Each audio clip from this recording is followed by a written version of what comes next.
নাটোর জেলা বড়াইগ্রাম থানার অন্তর্গত রাজাপুর ও মোলাডোলি যুব সমাজের উদ্যোগে এক বিরাট সিরাতুন নবী সাল্লাল্লাহু আলাইহি ওয়াসাল্লাম আমার মন ডেকে বলছে বিশ্ব নবী মুহাম্মদুর রাসূলুল্লাহকে যেভাবে হযরতে তালহা রাদিয়াল্লাহু তাআলা আনহু নিজের জীবন দিয়ে বুক দিয়ে কাফেরদের ৮০টা থেকে ৮২টা তীর নিজের বুকে পিঠে নিয়েছিলেন, নবীজির দিকে আসতে দেননি।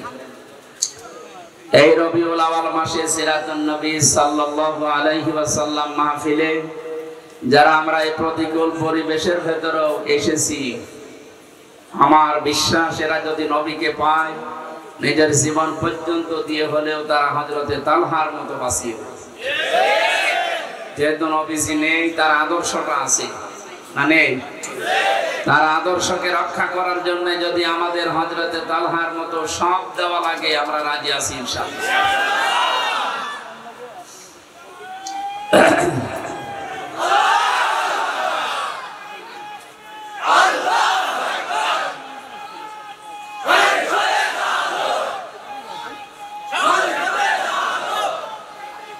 আলহামদুলিল্লাহ ভাই,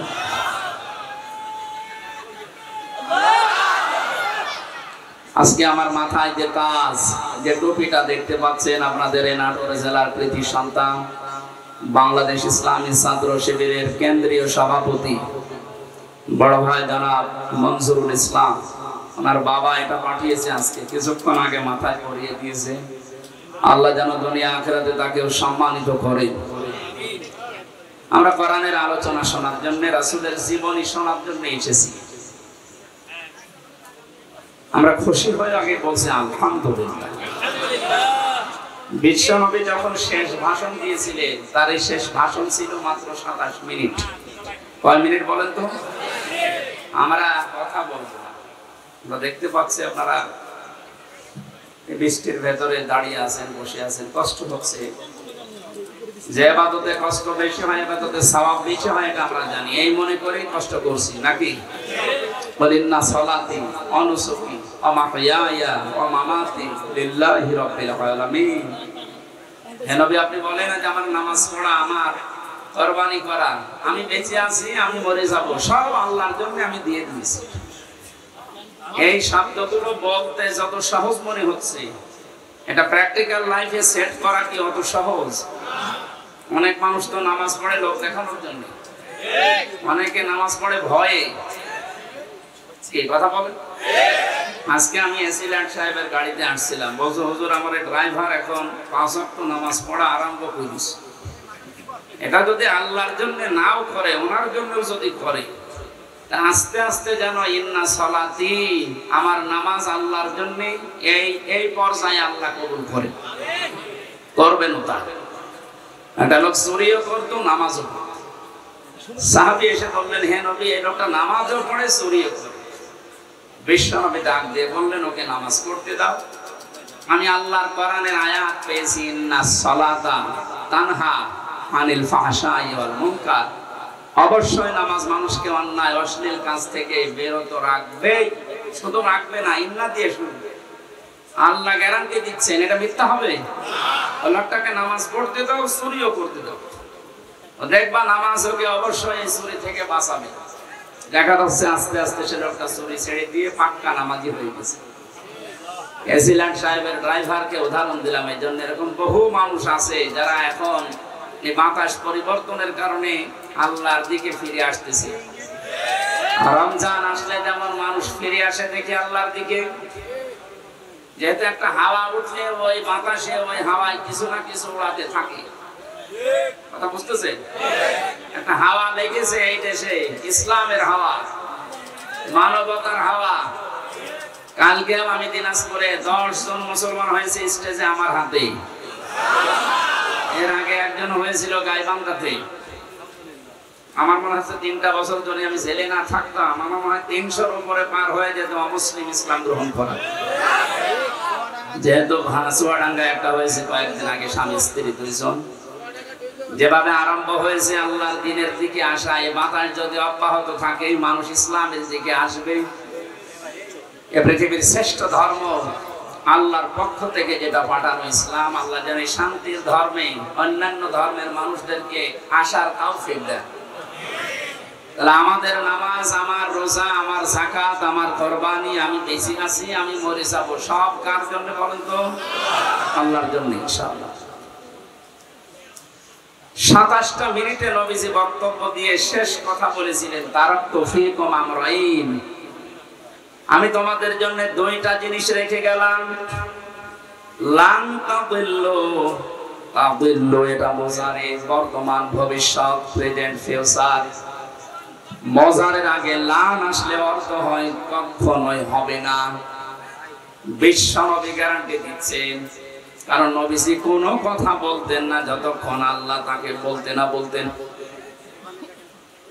ওমা ইয়ানতিকু আনিল হাওয়া ইন হুয়া ইল্লা ওয়াহয়ুন ইউহা। আমার নবী যতক্ষণ পর্যন্ত কোনো কথাই বলে না তোমাদের সামনে, যতক্ষণ জিবরাইল তাকে বলতে না বলে। জিবরাইল ততক্ষণ একটা কথাও পৌঁছায় না যতক্ষণ আমি আল্লাহ তাকে না বলি।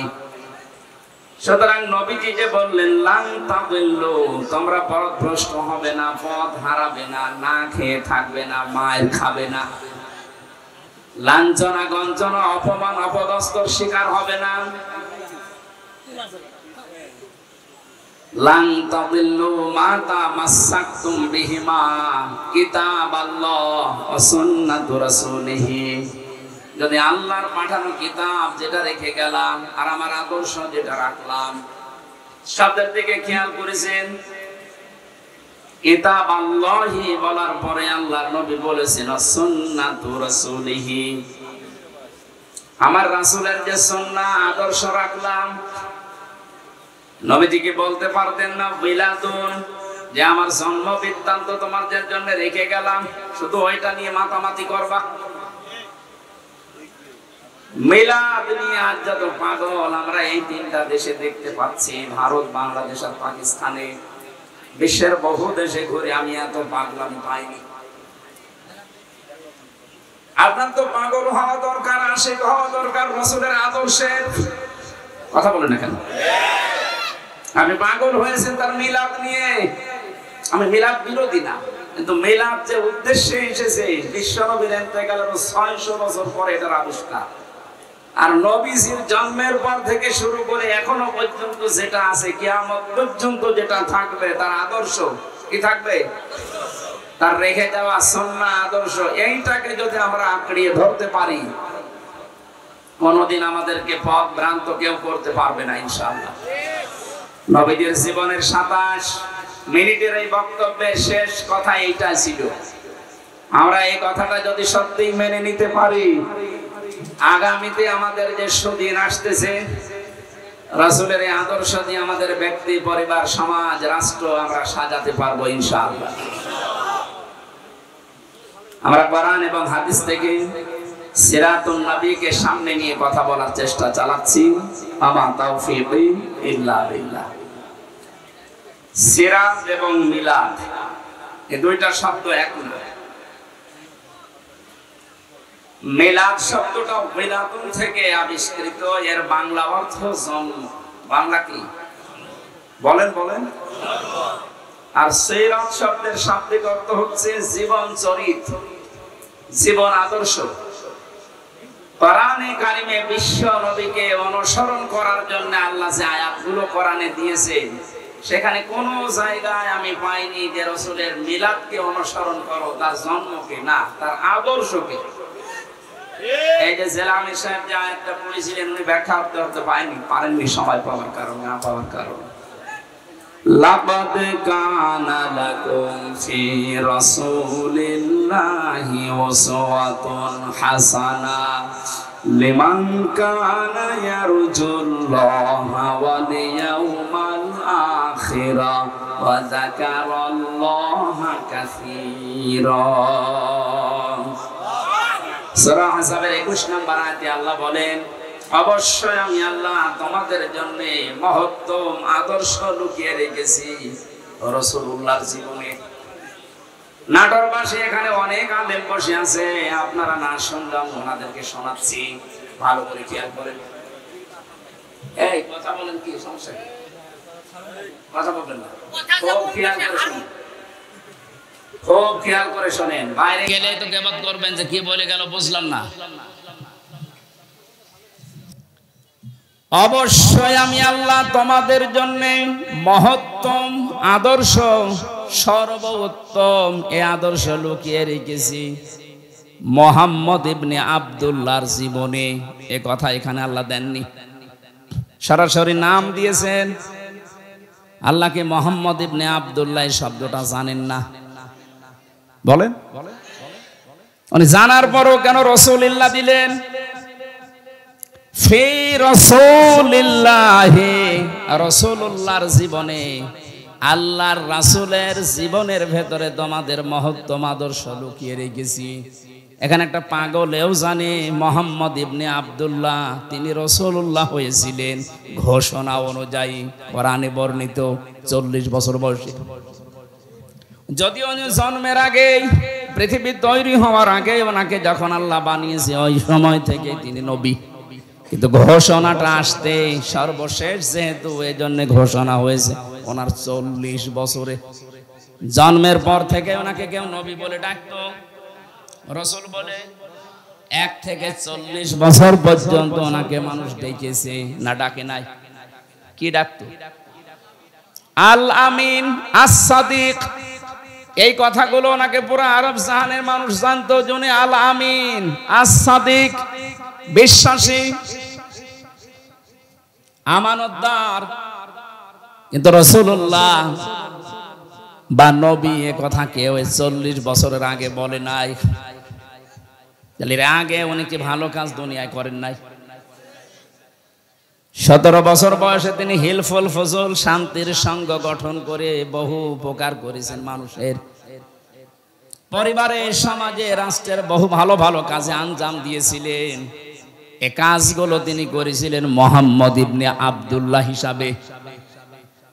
কিন্তু যখনই রাসূলুল্লাহ হয়ে গেলেন 40 বছর বয়সে, এ মানুষটার কাজও পাল্টিয়ে গেল। মানুষ কিন্তু একই আছে, 17 থেকে 40, এই যে 23 বছর, আর 40 থেকে 63, এইটাও 23 বছর। কথা বলেন না কেন? আগেও 23, পরেও 23।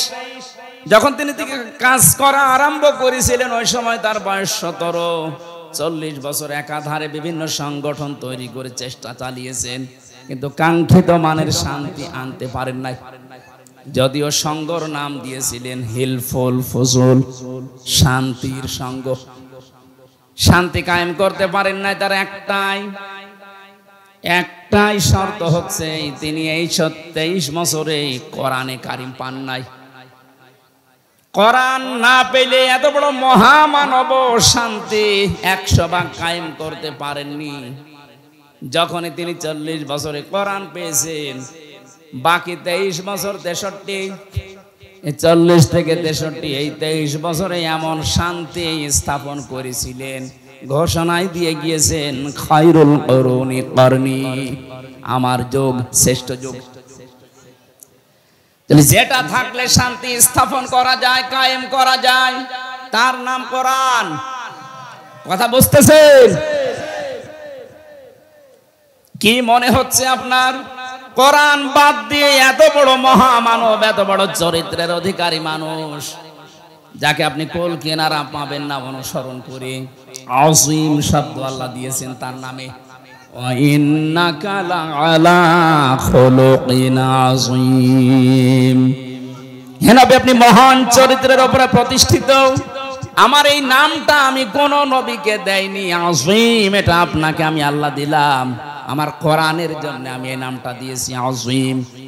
হ্যাঁ, ইব্রাহিম নবীর সন্তান হযরতে ইসমাইলকে আমি ডাক দিয়েছিলাম গোলামিন হালিম, আমার সহনশীল ধৈর্যশীল বান্দা, কিন্তু আমি আযীম দেইনি। সে এত বড় ধৈর্যের পরীক্ষা দেওয়ার পরেও আমি তাকে আযীম বলি নাই, বলেছি হালিম। কি বলেছি? তার আরেক সন্তান ছিল ইসহাক, তাকেও আমি আল্লাহ আযীম বলি নাই, তাকে বলেছিলাম গোলামিন আলিম, আমার জ্ঞানী বান্দা। কিন্তু আপনার চরিত্র এত উপরে, কিয়ামত পর্যন্ত মানুষ শুধু অনুসরণ করে যাবে, কোল কিনারা খুঁজে পাবে না। এই মহামানব, মহান চরিত্রের অধিকারী মানুষ আপনি চিন্তা করে দেখেন, 23টা বছর চেষ্টা চালালেন সংগঠন তৈরি করে, তাও পারেননি। তাহলে এত বড় মহারথী যদি না পারে, পৃথিবীর আর কে পারবে কোরআন ছাড়া শান্তি স্থাপন করতে? এই জন্যই তো 53 বছরে বহু সংগঠন চেষ্টা চালাচ্ছে। বহু দল চেষ্টা করেছে 53 বছরে। কোরআনে কারিম নেই, কোরআনের কর্মসূচি আমরা বাস্তবে দেখতে পাইনি। এজন্য শান্তির পরিবর্তে অশান্তি বেড়ে গেছে। যেহেতু প্রমাণ আমরা পেয়েই গেছি, এখন আর ভুল করব না। নবীজির বাকি 23 বছরে যে কোরআন হাতে নিয়ে তিনি চেষ্টা করে খায়রুল কুরুনি করনি উপহার দিলেন, ওটা যদি এদেশে আমরা দেখতে চাই, আমাদেরও কোরআনের কাছে আসা লাগবে। কথার অর্থ যদি বুঝে থাকেন, মাহফিল সাকসেস। বলে কোরআন ছাড়া শান্তির জায়গা আর নেই। সে যে সূরাতে আসুক না কেন, ও তো ধোঁকা। যদি আবার বাবা কবর থেকে আসে, স্বামী আসে, চাচা আবার যদি আসে, সব ধোঁকা, কারণ কোরআন নেই। মান ক্বালা বিহি সাদাকা, যারা কোরআন দিয়ে কথা বলবে, নবীজি বলেন এরাই কেবল সত্য কথা বলে। বিভিন্ন মঞ্চে আমরা অনেকের ভাষণ শুনি, কোরআন নেই, আর কোরআন যদি বলে ও উল্টা পাল্টা ব্যাখ্যা করে। আমরা কিছু মানুষের কোরআনের আয়াত শুনেছি বলতে, বলে লাকুম দীনুকুম ওয়ালিয়া দীন, রাহুল বুখারী। আয়াত পড়েছে কি? কোরআনের। কিসে? আর নাম বসে কিসে? আয়াত পড়ছে কোরআনের, আর নাম বসে বুখারীর। অথচ কোরআনে কারিমে কত স্পষ্ট ভাবে, ধারালো জোরালো ভাবে আল্লাহ জানিয়েছেন, ওয়ালাউ তাকাওয়াল আলাইনা বা'দাল আকাবিল লা আখাযনা মিনহু বিল ইয়ামিন সুম্মা লাকাতা'না মিনহুল ওয়াতিন। সূরা হাক্কাতের 44, 45, 46 নম্বর আয়াত। আল্লাহ পাক বলেন, হে নবী, আমার কোরআনের ভেতরে যদি নিজের কোনো কথা আমার নামে চালিয়ে দিতেন, যে এইটাও আল্লাহ বলেছে, যেমন উনি বলল লাকুম দীনুকুম ওয়ালিয়া দীন, রাহুল বুখারী, কথা আল্লাহ আর চালাচ্ছে নবীজির নামে। আপনি যদি আমার কোরআনের ভেতরে কোনো কথা এরকম বানিয়ে বলেন যে এইটাও আল্লাহর কথা, কি করব জানেন? আপনাকে আপনার ডান হাত চেপে ধরবো, কণ্ঠ নালী কেটে ফেলে দেব। না, ঠিক না। আপনি আলে আন্দাজে চিল্লাচ্ছেন, বসে আছে দেখছেন না বড় বড় হুজুর। আমরা যারা সিলেবাস ভুক্ত আলেম, প্রচলিত, সে দাওরা পাস বলেন আর কামেল পাস বলেন, অনার্স মাস্টার্স যারা আমরা করি, কোরআনের ওপরে প্রচলিত ধারাবাহিক যে সিলেবাস, এই অনুযায়ী আমাদের এইভাবেই পড়ানো হয়েছিল। এই জন্য মনে হয় বলছে ঠিক। আল্লাহ বলেন লা খাজনা, একালিপ টান আছে। আমি জেলখানায় থাকতে মাওলানা মামুনুল হক, মাওলানা শাকাওয়াত হোসেন রাজি, এই দুইজনের সাথে 3টা বছর ছিলাম।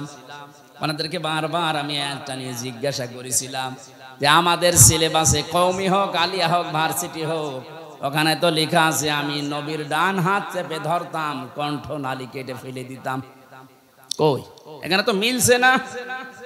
এখানে সরাসরি ফাইল আল্লাহ নিজে, লা খাজনা, আমরা ধরতাম। আমরা মানে আমি আল্লাহ। ধরতো কে? বলেন বলেন। আল্লাহ নিজে ধরতেন।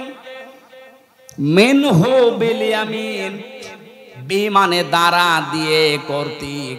99টা অর্থ আছে বি, এই বা শব্দের। আল্লাহ বলেন মিনহু বিশিমাল না, মিনহু বিল ইয়ামিন। আমি আমার ডান হাত দিয়ে, ডান হাতের দ্বারা, ডান হাত কর্তৃক আমি নিজে ধরতাম আমার নবীকে। তাহলে নবীর ডান হাত ধরতাম না, আমি নিজে ধরতাম আমার ডান হাত দিয়ে। কথাটা উলট পালট হয়ে যাচ্ছে। আমি আশা করছি আলেম যারা আছেন আর একটু চিন্তা করবেন শব্দটা নিয়ে। আল্লাহ বলেন আমি আমার নবীর হাত ধরতাম না, আমার হাত দিয়ে আমি নবীকে ধরতাম। তাহলে আমি আমার হাত দিয়ে, বাম হাত না ডান হাত? কেন আল্লাহর বাম হাতে শক্তি নেই? তাহলে মেন হবে শিমাল দিলেন না কেন? এই জন্যই তাফসীর মাহফিলে আসতে হয়। আমি তো ছোট মানুষ, বড় বড় আলেম যারা এই মানুষগুলোর তাফসীর শুনতে যাবে, এমন এমন কিছু তারা বের করে দেবে জীবনও আপনি শোনেননি। চিন্তা ভাবনা করার জন্য আল্লাহ কোরআন দিয়েছেন। এই জন্য কোরআন কেন্দ্রিক আপনার জীবন যত বেশি এগিয়ে আসবে, না জানা তথ্য আপনাকে আল্লাহ দিয়ে বলাবে। আফালা ইয়াতাদাব্বারুনাল কুরআন, কি হয়েছে তোমাদের? কেন চিন্তা ভাবনা করো না কোরআন নিয়ে? আজ বাবার মাজার নিয়ে গবেষণা হয়, গবেষণা কয়েকদিন হয়েছে মাজার নিয়ে, দেখা যাচ্ছে অধিকাংশ জায়গায় শিরিকের আঁকড়া আর জেনার বাজার বসেছে। আপনি একটা মাজার দেখান তো যেখানে গোনা হচ্ছে না, দেখান। কিছু না কিছু হলেও অন্তত সেজদা দিচ্ছে। এই জন্যই তো দেশের হক্কানি আলেমরা এত রেগে গেছে যে আমাদের সামনে প্রকাশ্য শিরিক হবে আর আমরা আঙ্গুল চষবো না। এইটা আগে দূর করেন। মাওলানা মামুনুল হক জেলখানায় থাকতেও আমাকে বলেছিল, হামজা বাইরে যদি যেতে পারি এই শিরিকের আস্তানা রাখবো না। বক্তব্য দিয়েছে কোরআন হাদিসের সাথে যে কবর যে মাজার মেলে না ওটা ভেঙ্গে গুড়িয়ে দেন।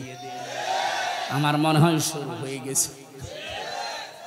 এটা যদি চালু থাকে, আর যারা গাঁজা খেয়ে আজ মিছিল করছে, এই গাঁজা খোর গুলো বুঝতে পারছে ওরা কোথায় যাচ্ছে। কুষ্টিয়ায় লালনের মাজার নিয়ে লালন একাডেমি খোলা আছে, লালন ইনস্টিটিউট বানানো আছে, লালন গবেষণাগার আছে। অথচ একটা আয়াত নিয়ে যদি বলা যায় যে ভাই একটা গবেষণাগার তৈরি করেন, তখন বলে অর্থের অপচয় হবে। কি পেয়েছেন ও মাজারে? এখানে দেখেন তো কয়েকটা আলেম আছে, জিজ্ঞাসা করেন, আমি হাদিস পড়েছি কিয়ামতের ময়দানে সবচাইতে বেশি আল্লাহ অপমান করবে, শাস্তি দেবে দুই প্রকার মানুষকে। এক প্রকার মানুষ যারা দুনিয়ায় মাজারের খাদেম, তুমি আর খেদমত করার জায়গা পাচ্ছ না। ও মরে গেছে, ওর কবর বানিয়ে ব্যবসার জন্য খেদমতে লেগেছে। ওটা কোনো খেদমত না, ওটা একটা ব্যবসা। এ হাল তেরা জাল হাই, মকসুদ মেরা মাল হাই, এ আজিব তেরা তাল হাই। এই কথা বলছেন, একটাও যেন না থাকে। সুর যখন উঠেছে, যত শিরিকা দেশে আছে সবগুলো যেন মাটির সাথে মিশে যায়।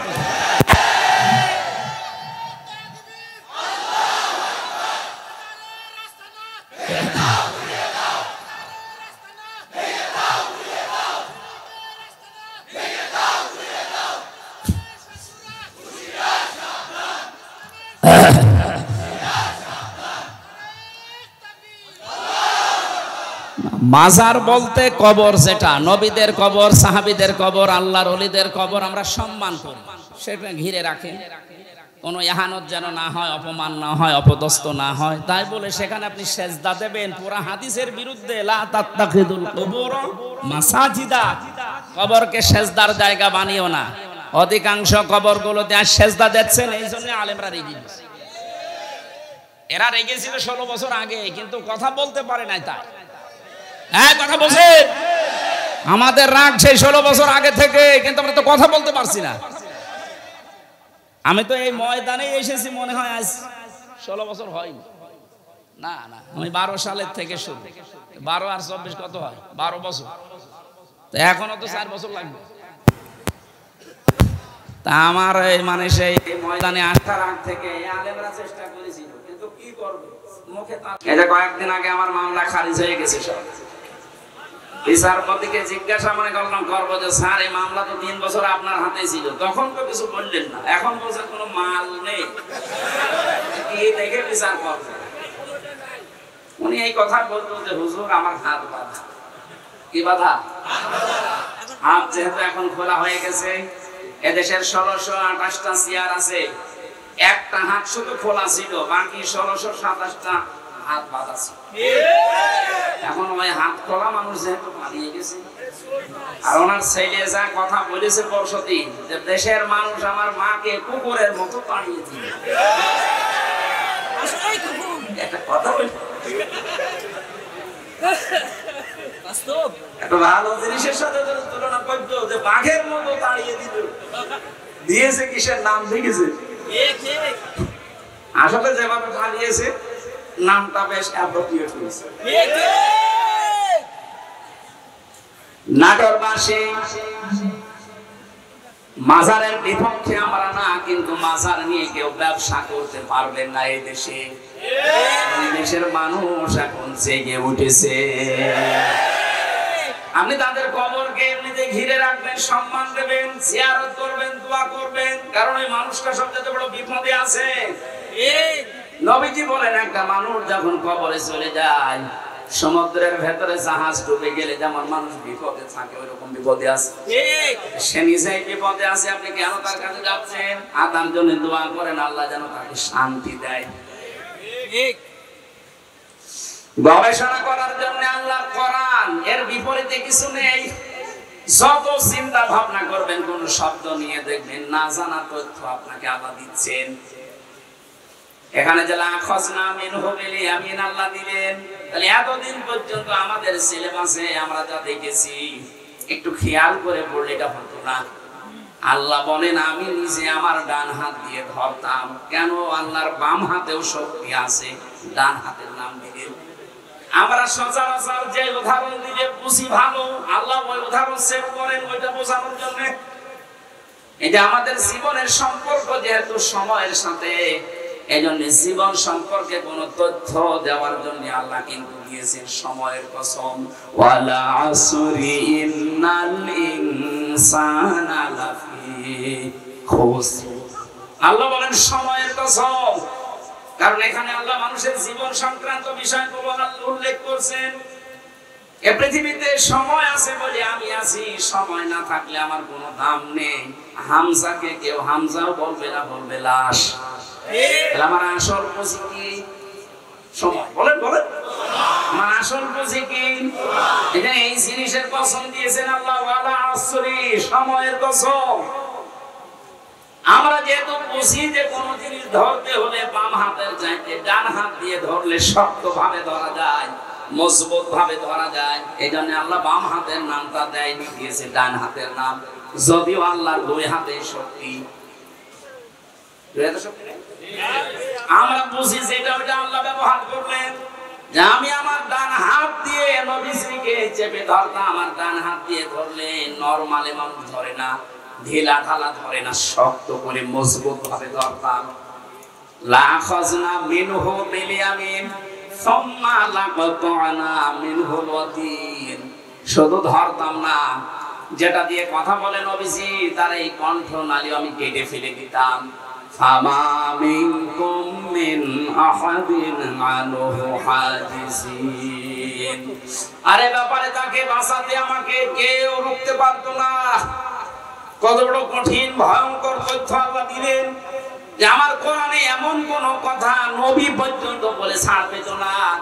সেখানে অনেক মানুষ আল্লাহর কোরআনের কথা বুখারী শরীফ বলে চালিয়ে যায়, তার কিছু হয় না। কথা বলেন না কেন? এই জন্য যারা কোরআন বাদ দিয়ে কথা বলবে, কোরআনে কারিমের তথ্য বাদ দিয়ে যারা এই কথা বলবে, ওদের কথার ভেতরে ভেজাল থাকার সম্ভাবনা নেই। আরো জোরে বলেন, মান ক্বালা বিহি সাদাকা। যারা কোরআন দিয়ে কথা বলে এরা সত্য কথা বলে, কারণ এই কথায় বিশ্বাস করা যায়। কথা বলেন না কেন? কোরআনের বাইরে কোনো কথা বললে আমরা বিশ্বাস করি না, কারণ ওর ভেতরে ওর দুর্বিসন্ধি আছে। আল্লাহ যেহেতু কোনো পক্ষপাতিত্ব করেন, বলেন বলেন, কোরআনের কথাগুলো যারা শোনার জন্য অ্যাক্টিভ হয়ে বসে আছেন, এবার যে তথ্যটা দেওয়ার জন্য এতক্ষণ পর্যন্ত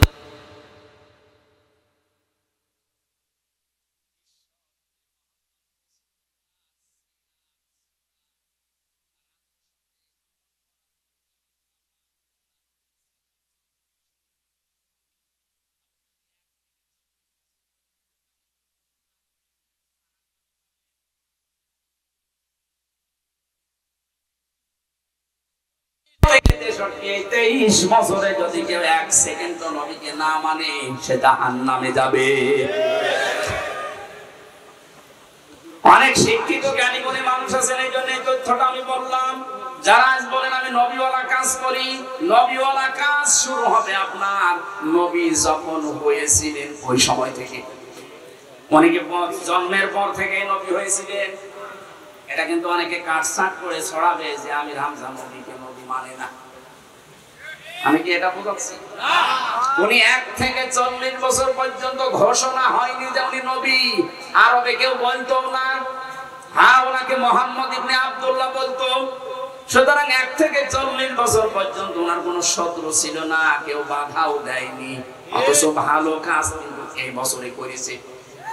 কারো ঘর পড়ে গেলে ঘর বানিয়ে দিত, কারো মেয়ের বিয়ে না হলে টাকা পয়সা কালেকশন করে মেয়ের বিয়ে দিয়ে দিত, ছেলে মেয়ে লেখাপড়া করতে পারে না, টাকা পয়সা তুলে সেখানে সাহায্য করতো। এই কথাগুলো আমরা সিরাতে পড়েছি। কথা বলেন না কেন? তাহলে ভালো ভালো কাজ করতে গিয়ে পুরো আরব জাহানে ওনার কোন শত্রু ছিল? বলেন বলেন। কেউ তেড়ে এসেছে, কেউ দাঁত ভেঙে দিয়েছে। অথচ 40 বছরে যেই দিন নবী হয়েছেন ওই দিনের দিকে তাকান। জীবনে একটু খেয়াল করে পড়তে পারেন না? কোন বিষয় পড়লে আমরা তো গরু ছাগল না যে আন্দাজে পড়বো, আমরা চিন্তা ভাবনা করে পড়বো। নামের আগে মানুষ আমাদেরকে আলেম লিখে দেয়, এমনি দেয়। হেরা গুহায় তিনি 40 বছর বয়সে সেই দিন প্রথম জিবরাইল এসে বলেছেন ইকরা, তিনি বলেছেন মা আনা বিকারি, আমি পড়তে পারি না। 1 বার 2 বার 3 বার বলার পরে যখন ওকে জড়িয়ে বলেছেন ইকরা বিসমি রাব্বিকাল্লাযী খালাক, সঙ্গে সঙ্গে বিশ্ব নবী এবার পড়া আরম্ভ করলেন। শুধু পড়েননি, একাধারে 5 আয়াত পড়েছিলেন। সুবহানাল্লাহ। এবার খেয়াল করেন তো কি বলছি। নাটোরবাসী বিশ্ব নবী প্রথম 3 বার পড়লেন না কেন? বললেন আমি পড়বো না, আমি পড়তে জানি না। কেন? চতুর্থবার যখন তিনি পড়া আরম্ভ করলেন, জিবরাইল কিন্তু প্রশ্ন করেছিলেন যে বারবার আপনাকে বললাম আপনি পড়লেন না, এখন হঠাৎ করে 5টা আয়াত একবারে পড়লেন, কারণ কি? নবীজি উল্টা দিয়েছিলেন প্রশ্ন, হে জিবরাইল তুমি আমাকে তো বলো না যে কি পড়া লাগবে, তুমি খালি ইকরা ইকরা ইকরা বলো, কি পড়বো?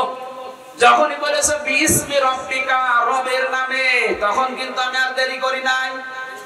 কারণ আমি যদি পড়তে চাই আমার রবের নামে পড়বো, কোনো গুরু ঠাকুরের নামে না। এতক্ষণ পর্যন্ত যদি বলতে বিসমি রাব্বিকা, রবের নামে পড়েন, আমি তো আরম্ভ করে দিতাম। আমার প্রত্যেকটি পদক্ষেপ যেহেতু আমার উম্মতের জন্য শিক্ষা, কিয়ামত পর্যন্ত আমার উম্মত যারা দুনিয়ায় আসবে তারা যেন রব ছাড়া কারো নামে না পড়ে। নবীর উম্মতেরা 96% মুসলমান এই দেশে আমরা নবীর উম্মত বলে দাবি করছি, অথচ 16 বছরের শিক্ষা ব্যবস্থা কোথায় নামিয়েছে? রবের নামে যে পড়াশোনা ছিল সেগুলো ভুলে গিয়েছে। আরো চেষ্টা চালাচ্ছিল। আল্লাহ দয়া করে যদি আমাদেরকে স্বাধীনতা না দিত, আমার মনে হয় যা অবস্থা শুরু হয়েছিল। কয়েকদিন আগে দেখলাম সুনামগঞ্জে ইসলাম শিক্ষা পড়াচ্ছে একটা হিন্দু স্যার। আপনি চিন্তা করতে পারেন কোথায় শিক্ষা নিয়েছে? মুসলমানদের 96% এই দেশে বসবাস, মুসলমানদের ছেলে মেয়েরা সব সামনে, আর ইসলাম শিক্ষা পড়াচ্ছে একটা হিন্দু টিচার। মুসলমান পাচ্ছেন না? সে আমাদের ধর্ম সম্পর্কে কি জানবে বলেন? আমার আল্লাহরে বিশ্বাস করে না সে, আমার রাসূলকে সে মানে না, সে কি পড়াবে? কোথায় নেমেছিল? আমি আর নিচে নামলাম না, কারণ আপনার নিচের খবর সব আপনারা জানেন। বাস্তবে এটা এখন থেকে আজকে সিদ্ধান্ত পাল্টিয়ে যান। ধর্ম উপদেষ্টা ডক্টর আফামা খালিদ সাহেব দায়িত্ব নেওয়ার পর থেকে বারবার বলছে আমরা শিক্ষা ব্যবস্থায় আগে নবীর ওই জীবনী, সাহাবীদের আবু বকরের জীবনী আবার নিয়ে আসতে চাই। কারণ এগুলোর ভেতরে যে শিক্ষা আছে, মানুষের ভেতরে এগুলো থাকলে মানুষ মানুষ হবে। বলেন, বাবার জীবনী পড়ে আমি করবো কি? কারণ বাবার জীবনী আমার কাছে পরিষ্কার না। সে ছোটবেলায় কি করেছিল আমি জানি না। এমনকি তার মা বাবা ঠিক আছে কিনা তাও আমরা জানি না।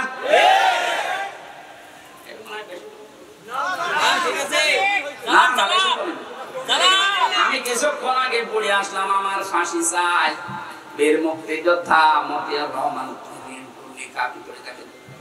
লোকটা নিজে নিজের ফাঁসি চাচ্ছে। এমনি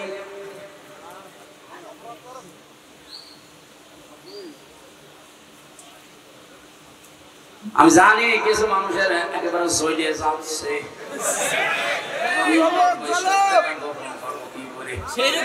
একটা মানুষ কি করে বলতে পারে যে আমার ফাঁসি চাই? কি দেখিয়েছে তাহলে বলেন? ওরা দেখলাম বইয়ের ভেতরে একেবারে মনে আছে দেখে দেখে পড়ছি। যদি রাগ হয় একটু বইটা পড়ে নিয়েন, রাগ এমনি মাটি হয়ে যাবে। পৃথিবীর কোন মানুষের জীবনী দিয়ে আপনার জীবন পাল্টাবে না যতক্ষণ পর্যন্ত আপনার সামনে মুহাম্মদ রাসূলুল্লাহর জীবনী না আসবে। কারণ এটা মহত্তম আদর্শ। হ্যাঁ, কাদের জন্য এটা? সবার জন্য না। এবার আসেন তো নাটোরে এই প্রকার মানুষ আছে কিনা? আমি বলবো তো আগে।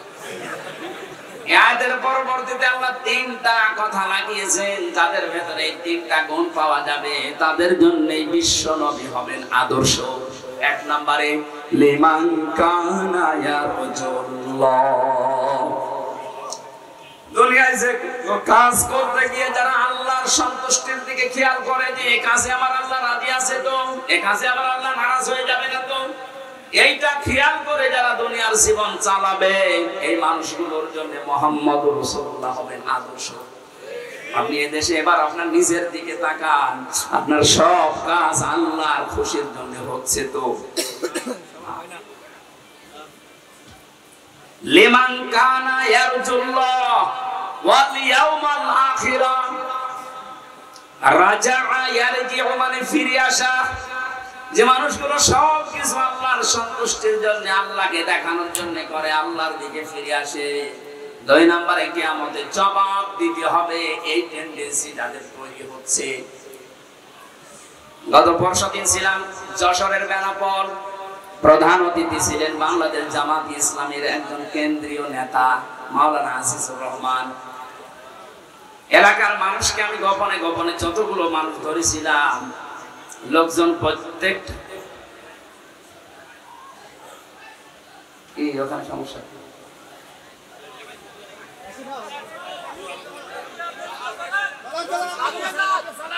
সাপ নাকি সাপ?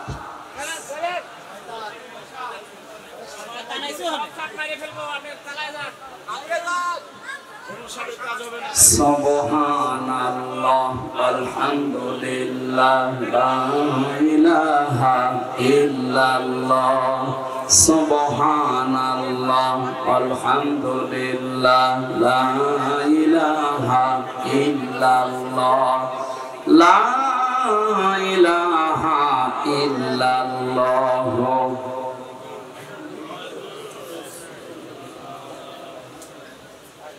এই দেখা শেষ হয়েছে ওনাদেরকে?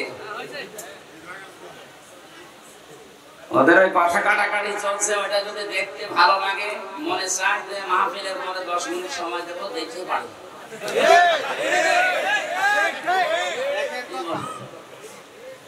দুইজন দৌড়াচ্ছে আর ওখানে তাকিয়ে আছে আমার বাবা।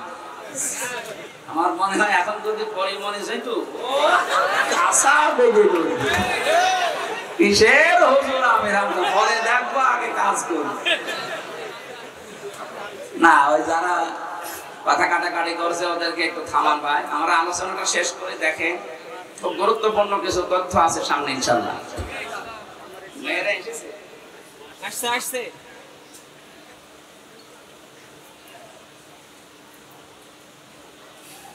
দুই নম্বরে ওনার কথা বলছিলাম এই কারণে যে ইয়ারজুল্লাহ ওয়াল ইয়াউমাল আখিরা, কিয়ামতে জবাব দেওয়া লাগবে আল্লাহর দরবারে। বিশ্বাসটা যার ভেতরে আসবে বেশি, তার জন্য মুহাম্মদুর রাসূলুল্লাহ হবেন আদর্শ।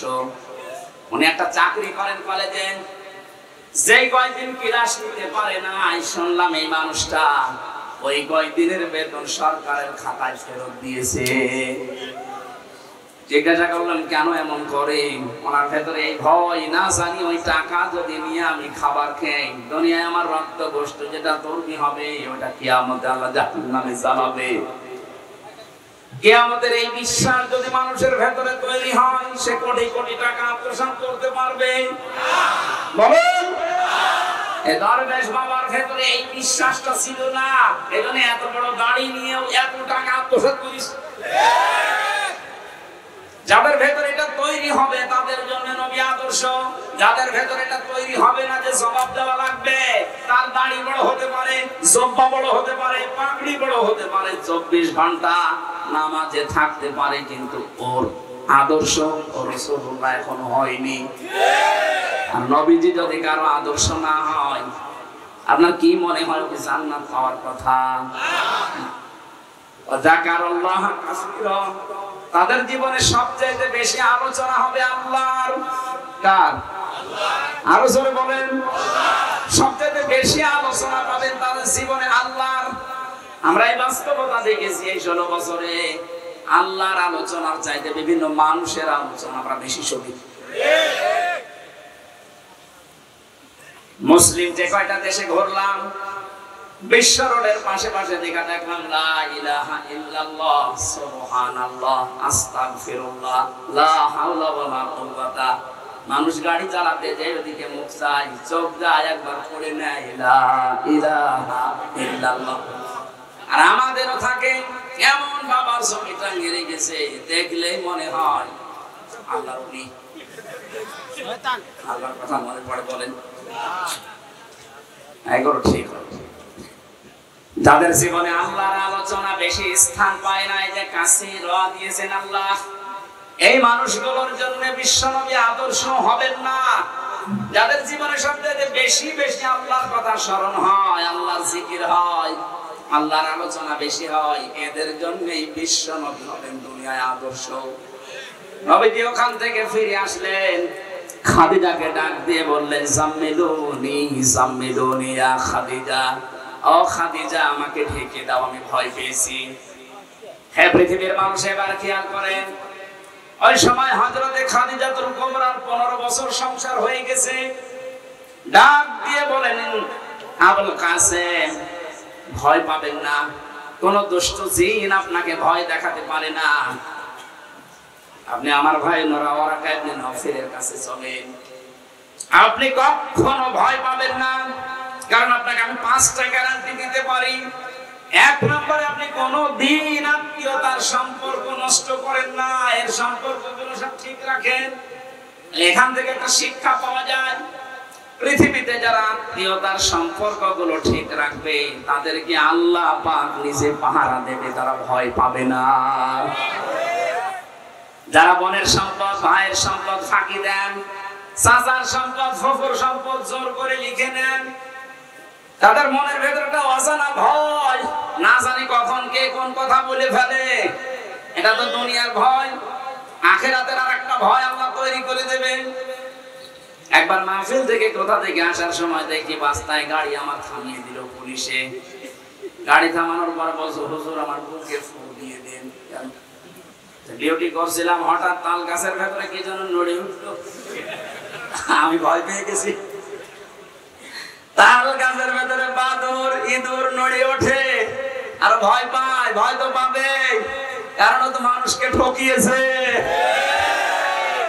যারা মানুষকে ঠকাবে না, আত্মীয়তার সম্পর্কগুলো ঠিক রাখবে, এই মানুষগুলোর ভেতর থেকে আল্লাহ ভয় দূর করে দেয়। কথা বুঝতেছে? আর এখানে হাজারো পুরুষ মানুষ আমরা নিজের স্ত্রীর কারণে আজ রক্তের সম্পর্কগুলো ঠিক রাখতে পারি না।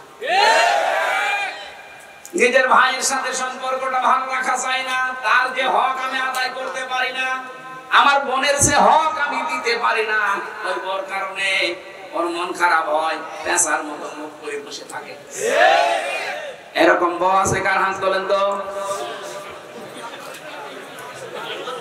একটা লোক নেই। আমার মনে হয় ওই জান্নাত দিয়ে কার বউ দেখছে, এই কারণে ভয় পাচ্ছে। আমাদের কোনো ভয় নেই। এই মহিলারা দরজা বন্ধ করে দেন, আপনাদের কারণে হাত তুলছেন।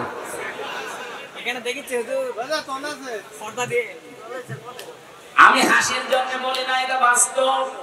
নবীজি বলেন, কোন স্ত্রী যদি চায় যে আমার স্বামী বেশি দিন দুনিয়ায় বেঁচে থাক, তার হায়াত বেড়ে যাক, তার সম্পদ বেড়ে যাক, তার সম্মান বেড়ে যাক, সে যেন আত্মীয়তার সম্পর্কগুলো ঠিক রাখার জন্য স্বামীকে তাকিদ দেয়। এরকম বউ দেশে কম না? আমার মনে হয় শরীফে 100 জনের 98 জনই ফেল। কথা বলে না কেন? রাসূলের স্ত্রী সাক্ষী দিচ্ছে, হ্যাঁ নবী, আপনি ভয় পাবেন না, আপনি জীবনে আত্মীয়তার সম্পর্ক তো নষ্ট করেন না। আজ নিজের স্ত্রী, সন্তান, মেয়ে, ছেলে এদেরকে সুখে রাখার জন্য ভাইয়ের জমি ফাঁকি দিবেন, বোনের জমি ফাঁকি দিয়ে মেরে দিবেন। অথচ এই মানুষগুলো যে পাপটা হয়ে গেল, এই পাপের বোঝা ওরা কেউ নেবে না, সব আপনাকেই বহন করা লাগবে। কামাই করছেন ওদের সুখের জন্য, কিন্তু পাপের ভাগ শুধু আপনার নিজের জন্য। এরকম পাগল দুনিয়ায় আমরা আছি। এ পাগলামি আমরা আর করবো না। বউ যদি না থাকে, না থাক, আর একটা বিয়ে করবো।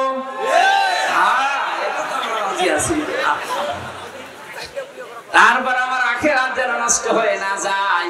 যে বউর কারণে আমার ভাইয়ের সাথে, বোনের সাথে, চাচার সাথে, ফুফুর সাথে হক আদায় করা যায় না, ওই বউ আমার দুনিয়া আখিরাত ধ্বংস করার জন্য এসেছে। একবার আল্লাহ দিকে তাকিয়ে বলেন, এরকম বউ আছে কি? দেখি তো, হাত তোলেন, আমি একটু দেখে দোয়া করি। নবীজিকে যে 5টা সার্টিফিকেট দিয়েছিলেন, তার 1 নম্বরে এটা। যেখানে হাজারো স্বামী আমরা যারা বসে আছি, আমার তো মনে হয় আমাদের স্ত্রীরা এই সার্টিফিকেট আমাদেরকে দেবে না, কারণ আমরা নিজেরা এগুলো নষ্ট করছি।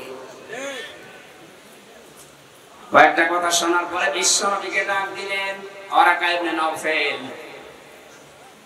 হে আমার বোনের জামাই, হে আমার ভগ্নিপতি, আপনি যা যা বললেন যে এরকম একটা লোক এসেছিল, বুকে চাপ দিয়েছিল, পড়তে বলেছিল, আমি তাওরাত আর ইনজিল কিতাব পড়ে দেখছি এইরকম কথা নিয়ে হযরতে মুসা, হযরতে ঈসার কাছে এই ফেরেশতা এসেছিল,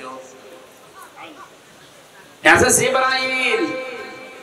কিন্তু সমস্যা আমি দেখতে পাচ্ছি আরেকটা, এই ফেরেশতা যার কাছে আসে, ওই জাতির লোকেরা ওই লোকটাকে এলাকায় থাকতে দেয় না, তাড়িয়ে দেয়। আমার তো মনে হচ্ছে যে ফেরেশতা আপনার সাথে দেখা করেছে, কথা বলেছে, ওহী নাযিল করেছে, কিছুদিনের ভেতরে আপনার এলাকার মানুষেরা, বংশের মানুষেরা আপনার শত্রু হয়ে দাঁড়াবে, আপনাকে দেশ থেকে তাড়িয়ে দেবে। মুহাম্মদ রাসূলুল্লাহ ওই সময় বলেছিলেন, কি বলেন ভাই আপনি? আমার জাতির লোকেরা আমাকে আলামিন বলে, আস-সাদিক বলে, আমার নামও ধরে ডাকে না, এত সম্মান দেয় আমারে, আর তারা আমারে তাড়িয়ে দেবে, আমারে মারধর করবে, এটা আমি মানি না। ওরাকা ইবনে নওফল বলেছিল ওই সময়, হে মুহাম্মদ সাল্লাল্লাহু আলাইহি ওয়াসাল্লাম, আমি তো আমার তাওরাত ইনজিলের ভবিষ্যৎবাণী দেখতে পাচ্ছি, এ ফেরেশতা যাদের কাছে আসে তাদেরই পরিণতি এই হয়। কিন্তু আমার আফসোস, আমি যদি ওই সময় পর্যন্ত বেঁচে থাকতাম তাহলে আপনাকে আমি সাহায্য করতাম, আমার হায়াত তো পর্যন্ত আর নেই। কি বুঝলেন এখান থেকে? আমি শুধু ঘটনা বলবো তা না, সিরাত যেহেতু এটা, আজকে তো তাফসীর মাহফিল না, সিরাত মাহফিল। বিশ্ব নবী মুহাম্মদুর রাসূলুল্লাহ সাল্লাল্লাহু আলাইহি সাল্লাম যখনই তিনি রাসূল হলেন, নবীওয়ালা কাজ আরম্ভ করলেন, তখনই তার জাতি তার শত্রু হয়েছিল, এমনকি ৮২ বার এই 23 বছরে তাকে হত্যা করার জন্য চেষ্টা চালিয়েছিল। আপনিও যদি নবীওয়ালা কাজ আরম্ভ করেন, হ্যাঁ, মুহাম্মদ ইবনে আব্দুল্লাহর কাজ করলে আপনার কোনো শত্রু থাকবে না, আপনাকে আরো ভালো বলবেন, এই কথা বলছেন, আপনাকে মারহাবা দেবে, স্বাগতম জানাবে, বেতন বাড়িয়ে দেবে। এই মানুষটা যখন মুহাম্মদ ইবনে আব্দুল্লাহ থেকে রাসূলুল্লাহর কাজ আরম্ভ করবে, যখন নবীওয়ালা কাজ শুরু করবে, আসল নবীওয়ালা কাজ যেটা, অবশ্যই তাকে ৮২ বার না হোক 2 বার হলেও হত্যার চেষ্টা হবে। তাকান তামাম দুনিয়ার দিকে, যারাই নবীওয়ালা কাজ আরম্ভ করে তারাই বাতিলের টার্গেট হয়ে যায়। আপনি কি মনে করেন যে ব্যক্তিগত শত্রুতা তাদের সাথে? না, তাদেরও চরিত্র আপনার মতোই ভালো, আপনার চাইতেও ভালো। তাদের এত শত্রু কেন ঘরে থাকতে পারে না, 24 ঘন্টা আতঙ্কে থাকে? একটাই কারণ এই মানুষগুলো নবীওয়ালা কাজ আরম্ভ করেছে। এই জন্য রাসূলুল্লাহর মিলাদ আর সিরাত এক জিনিস না। আজ যারা মিলাদ নিয়ে পাগল, আমি পাগল হতে নিষেধ করছি না, কিন্তু শুধু মিলাদ নিয়ে যদি আপনি আনন্দ করেন, মাস যদি আপনি জাহান্নামে যাবেন। এটা আমি বানালাম।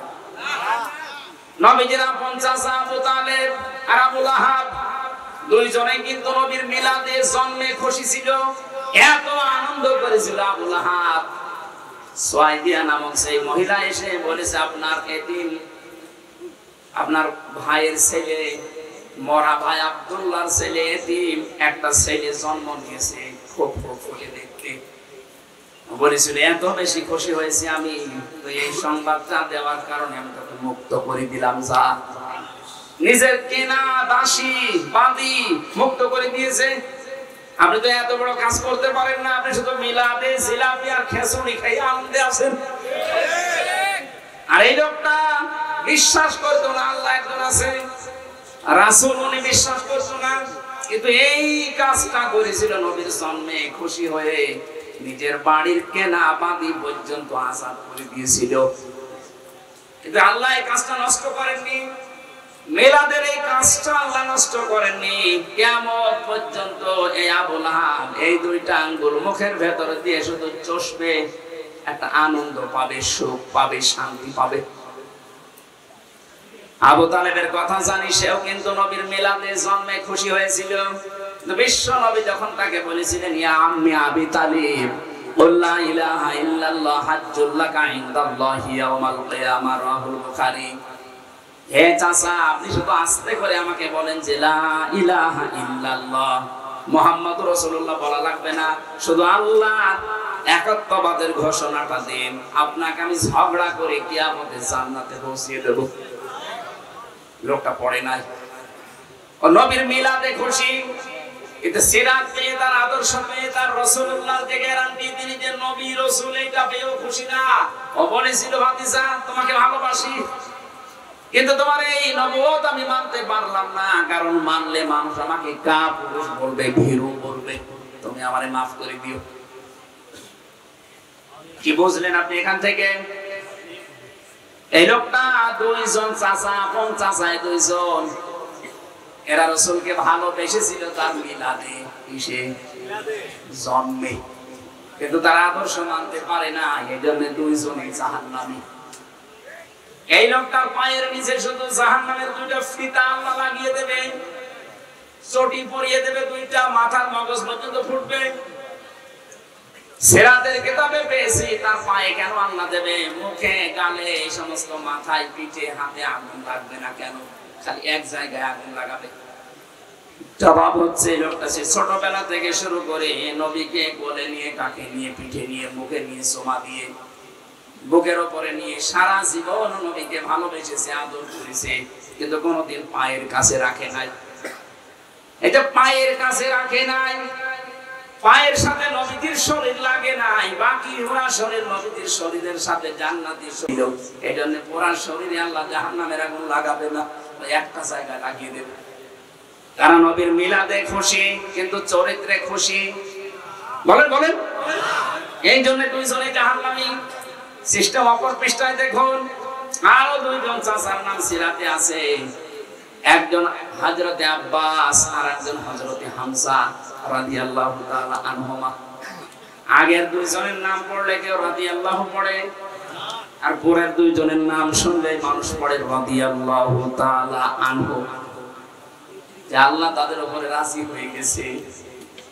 এই দুইজন চাচার দিকে তাকান, তারা শুধু নবীর জন্মে খুশি ছিল না, জন্মের সময় তো খুশি ছিল, কিন্তু নবীর আদর্শ পেয়ে তারা খুশি। এত বেশি আনন্দ, খুশি হয়েছে নবীর জন্মে, নবীর মিলাদে, নবীর আদর্শ পেয়ে নিজের জীবন দিয়ে নবীর আদর্শ টিকে রেখেছে। হযরতে হামজা ৭০ টুকরা হয়েছিল, কিন্তু নবীর আদর্শ ছাড়ে নাই। কথা বলে না কেন? হযরতে আব্বাস যে বোতাম ছিল তার শরীরের ভেতরে, যে জামার বোতাম, এগুলো সব স্বর্ণের। আল্লাহর নবী মুহাম্মদ রাসূলুল্লাহ সাল্লাল্লাহু আলাইহি সাল্লাম ডাক দিয়ে বলেছিলেন, চাচা আপনাকে আপনি আমার চাচা বলে ছেড়ে দিতে পারবো না। কেন? আপনি আসার সময় জিহাদের এই ময়দানে, এই বদরে আসার আগে আমার চাচির কাছে আপনি কিছু স্বর্ণের জিনিসপত্র রেখে এসেছিলেন। যদি মুক্তি পেতে চান ওইগুলো দিয়ে মুক্তিপণ হিসাবে তারপরে মুক্তি পাবেন। হযরতে আব্বাস ডাক দিয়ে বলে, ভাতিজা মুহাম্মদ, আমি আসার সময় ঘরের ভেতরে তোমার চাচির কাছে স্বর্ণের এই জিনিসগুলো রেখেছি। তোমার চাচি আর আমি ছাড়া কেউ জানে না। জানলে কি করে? বিশ্বনবী বলেন, চাচা শুধু ওইটা না, আপনি যা করেন জিবরাইল আমারে সব আগে থেকে জানিয়ে দিয়েছে। হযরতে আব্বাস বলে, ভাতিজা, এত গোপনের কথা যদি তোমার আল্লাহ তোমাকে জিবরাইল দিয়ে জানিয়ে দেয়, আমি আর গোপনে থাকবো না। তুমি আমাকে এই মুহূর্তে ইসলামে প্রবেশ করাও।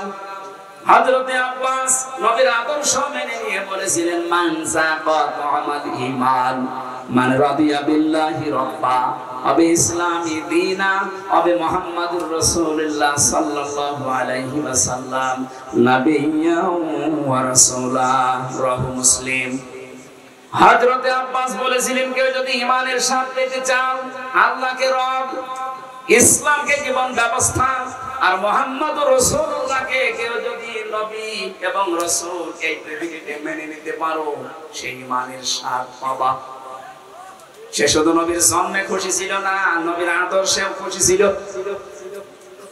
আমি যে চারজন চাচার নাম বললাম, দুইজন চাচা জান্নাতি, দুইজন চাচা জাহান্নামী। পার্থক্য এতটুকুই, দুইজন আদর্শ পেয়ে খুশি, সিরাত পেয়ে, নবীর সিরাত আদর্শ পেয়ে খুশি, আর দুইজন শুধু জন্ম নিয়ে খুশি।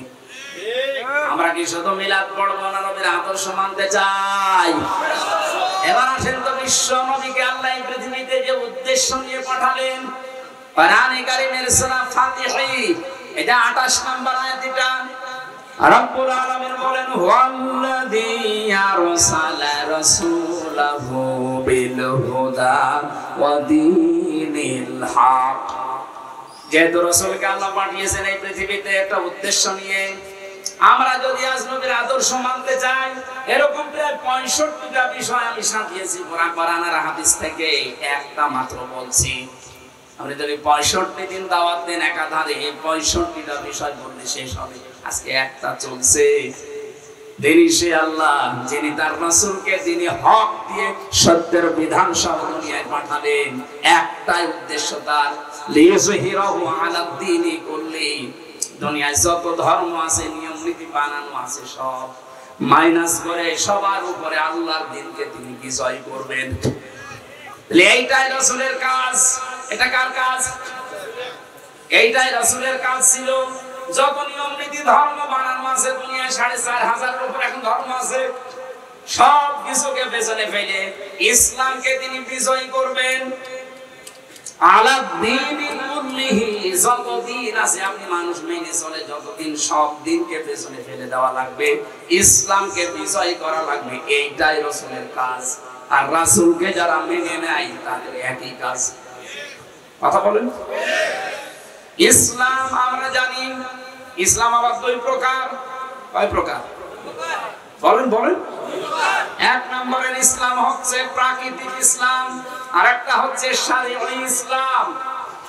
প্রাকৃতিক ইসলাম যেটা, এটা আমার আল্লাহ নিজে বানিয়েছেন, নিজে কায়েম করে দিয়েছেন। এই যে সূর্যটা ওঠে, সূর্যটা ডোবে, এটা আমার আল্লাহ বানিয়েছেন। কিয়ামত পর্যন্ত এই নিয়মে চলবে। এটা প্রাকৃতিক। এটা কি? আম গাছে আম ধরে, জাম ধরে না। সমস্যা কি? যা বলবেন পরে। কি বলছে একটা প্রশ্ন করলে বলতে পারবেন। ইসলাম কয় প্রকার বললাম? একটা প্রাকৃতিক আর একটা শারঈ। প্রাকৃতিকটা তৈরি করেন আল্লাহ, কায়েম করেন আল্লাহ। যেমন আম গাছে আম হয়, জাম গাছে জাম হয়, এটা বানিয়েছে কি? আল্লাহ। এটা আপনি বানাবেন, বানানোর দরকার নেই। কিয়ামত পর্যন্ত এইভাবে চলবে। কিন্তু শারঈ ইসলাম যেটা, ওটা কিন্তু আল্লাহ পাক নিজে বানিয়ে পাঠিয়েছেন। ওটা কায়েম করবেন না, দেখাবেন না, এখন কিয়ামত পর্যন্ত না, দায়িত্ব এটা না। শারঈ ইসলাম পৃথিবীতে কায়েম করার দায়িত্ব আমাদের। এই জন্য আমরা খলিফা। এই দায়িত্ব কার? আমরা যদি এই দায়িত্বটা এখন পালন না করে দুনিয়ার মানুষের উপরে ছেড়ে দেই, ফেরেশতাদের উপরে ছেড়ে দেই, বলেন আপনি আল্লাহর প্রাকৃতিক ইসলাম বাদ দিয়ে শরঈ ইসলামের জন্য কি করছেন? এটা যদি আজ কায়েম করার জন্য চেষ্টা চালায়, এটা অতীতে আল্লাহ কায়েম করে দেয়নি, ভবিষ্যতে দেবে না, এখনো দিচ্ছে না। এটা তো আমি বানালাম। ইন্নাল্লাহা লা ইউগায়্যিরু মা বিকওমিন হাত্তা ইউগায়্যিরু মা বিআনফুসিহিম।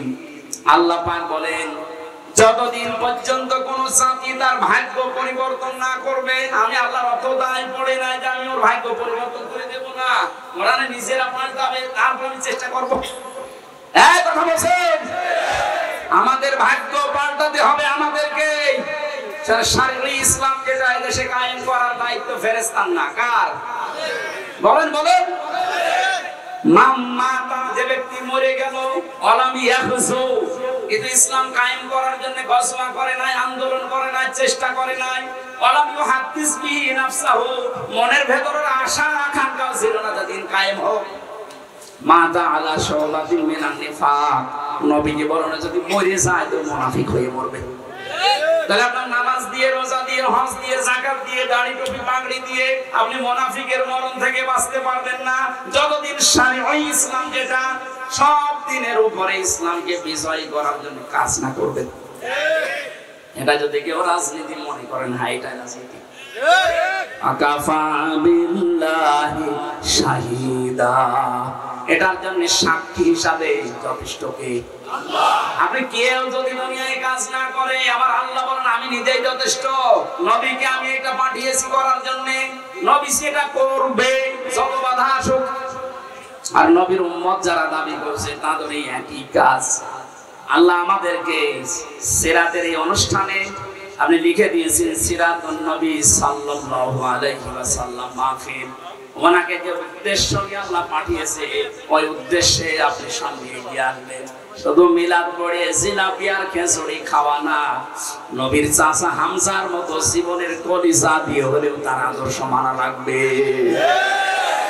আল্লাহ তুমি আমাকে সহ যারা শুনলাম নবীদের এই উদ্দেশ্যকে সামনে নিয়ে আসার তৌফিক দান করো, আমিন। আল্লাহুম্মা আমিন।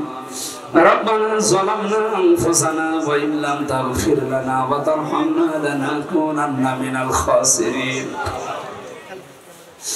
ও মাবুদ, তোমার নবীর জীবনী আমরা শুনছিলাম, যতগুলো শিক্ষা তুমি আজকে আমাদেরকে দিতে চেয়েছো, লিইয়ুযহিরাহু আলা দ্বীনি কুল্লিহি, আল্লাহ এই শিক্ষাটা তুমি আমাদের জীবনে বাস্তবায়ন করে দাও।